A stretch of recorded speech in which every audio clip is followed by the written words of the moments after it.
Hey everyone, hope you guys are all doing well. Here just a couple of notes from the text that we looked at on Sunday, John 16, verse 16 to 33. Hopefully you find these helpful as you dig into it further and as you lead and facilitate your conversations in your MCs this week. We'll start just with some broad strokes and then we'll have a look at some kind of finer details which might be important.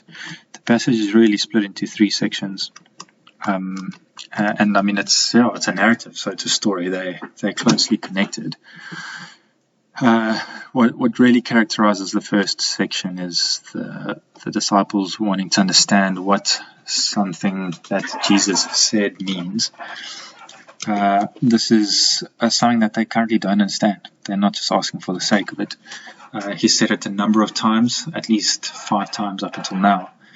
And they're really struggling to understand exactly what he means by it. In the second section, Jesus goes on to explain just what he meant. He notices what they're saying and tries to explain what he meant. And the final section really ends with the disciples feeling like they've understood. Now you're speaking clearly without figures of speech, they say, to Jesus. But as we'll see in a little while, they haven't really understood clearly. They, for some reason, are just saying that. To dig into the details, the thing that they really are struggling to understand is these two words, little while and little while. Jesus says to them in verse 16 that in a little while you'll see me no more, and then after a little while you'll see me. And this is really the sticking point for them. John says this is the thing that they kept asking. Amongst other things, the one that they just kept harping on is this little while. What does Jesus mean by these two little whiles? One where we won't see him and another where we'll see him. We've already mentioned in the second section Jesus seeks to answer this question, and the way that he does it is really cool. He does it by kind of classifying each one of these little whiles by a theme, and he really kind of juxtaposes these themes against one another from verse 20 onwards. The first theme that he starts speaking in is this one of weeping and mourning. He says to the disciples that as truly I tell you, you will weep and you will mourn.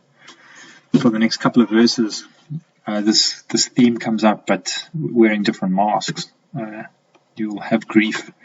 He says to them, when he starts speaking about the woman, he speaks about a pain that she has, an anguish that she's got. The disciples are currently in a time of grief, he says to them. And this theme he kind of contrasts with an opposite theme of rejoicing, wearing different masks as well. The grief will turn to joy. Continuing his metaphor of the mom, he says she has joy when her child is born into the world. I'll see you again and you will rejoice and no one will take away your joy. So using these two themes, Jesus really tries to explain to them what he means by these two little whiles. The first little while is characterized by weeping and mourning for the disciples while the world rejoices. This first little while is most certainly referring to Jesus' death. We don't need to look outside of John to see that this is characteristic of the disciples during Jesus' arrest and trial, crucifixion and death. They're weeping and mourning, super confused and scattered, while the world rejoices as the crowds cry out. The second little while is characterized by a shift from grief to joy. The metaphor kind of describes this really well, this grief that changes to a mourning. And this is a grief that changes to a joy, This is most certainly referring to Jesus' resurrection. Jesus' resurrection really inaugurates a time that the Bible often speaks of with the phrase the day.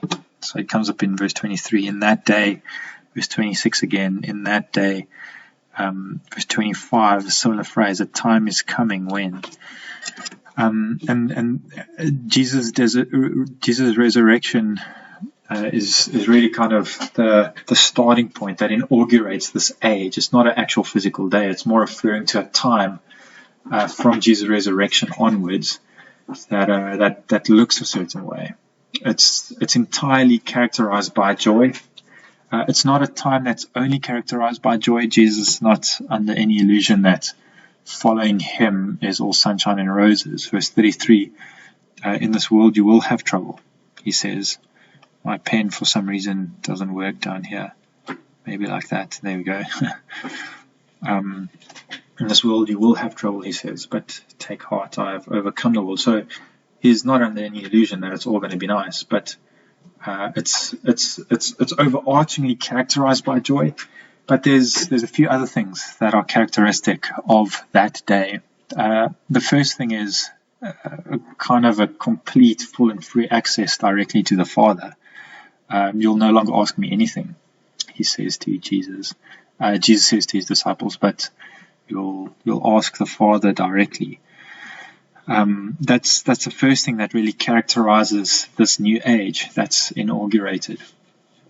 Very interestingly, verse 26, he says, in that day you won't ask anything in my name. I'm not saying that I'll ask the Father on your behalf, he says, which is quite an interesting thing for Jesus to say, that he won't ask the Father on anyone's behalf. But that's what he says. He wants them to know for certain that they'll have like straight access to the Father. It's an incredible thing. Just on this point that I'm not saying that I'll ask the Father on your behalf. This is one of the things people or critics like to nitpick about this passage in particular, saying that it's in opposition to the rest of the Bible, which speaks about Jesus as the mediator. But it's not really. If you read it in its context, and if you read the other mediator passages in their context, this passage is particularly talking about prayer and kind of communication with God, where the other mediator passages aren't referring to the mediatory role of Jesus in prayer, but most certainly referring to the mediatory role of Jesus as our high priest and as our sacrifice, etc. And so they're really speaking about two different things. So this passage is not at all in opposition to the other mediator passages about Jesus. It's just simply talking about something else. And the point Jesus is trying to make is not that he's not the mediator. The point he's trying to make is that the Father is close and they've got direct access to him. He doesn't need to pray for them on their behalf. The second thing that characterizes this time is speaking figuratively. Up until this point, Jesus often speaks figuratively, and his disciples struggle to understand him, and that's very much the case here. He's speaking figuratively, and they are struggling to make sense of what he's saying. But what classifies this what categorizes this new time, or characterizes this new time, is he'll no longer use figurative language, but he will speak plainly about the Father. There's an understanding, a clarity that will come after Jesus' resurrection. And we really see that in all of the gospel accounts, really. Only after Jesus has risen from the dead and the scriptures are explained to them, it kind of like clicks for them and it all falls into place. This is what Jesus is talking about here. There's a confusingness which characterizes the time before Jesus' resurrection, but after his resurrection there's a clarity. This is really something that we get to revel in that the disciples couldn't, as followers of Jesus living after the resurrection. We've got things making far more sense to us now than what they did to the disciples at that point before Jesus had died and been resurrected. And this is really where the kind of where the misunderstanding comes in for the disciples. For some reason, they feel it necessary to say like, oh, they get it, but they just don't, And Jesus really picks up on this. Oh, now you believe. Jesus asked, verse 31, the time's coming, and in fact has come, when you will be scattered. Just trying to prove their unbelief there. That though they claim to have believed and to have understood, that's really not the fact for them. They have actually not understood and have not grasped. You and I have. You and I walk away from reading a passage like this being those who can understand, who have grasped. Despite their misunderstanding, Jesus still seeks to give them peace, that they may have peace. I've told you these things so that you may have peace. It's one of the few passages where Jesus kind of gives us the intention of his teaching, and we can really run with that. The intention for us through these things is that we may have peace as well. We often feel like the disciples. The world is not free from trouble, right?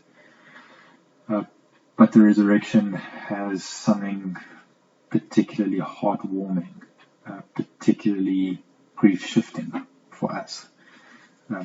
That is ours in Christ through him rising from the dead. That's characteristic of now. Through the troubles of this world, we've got a joy. Our mourning is drowned out by a great joy that we have in a victory that is won, in access to the Father and an understanding of who he is. That's somewhat unprecedented. Hopefully these couple of notes are helpful to you guys. If there's any other questions that you might have, or things which come up in MC which I could help with, please feel free to shoot a message.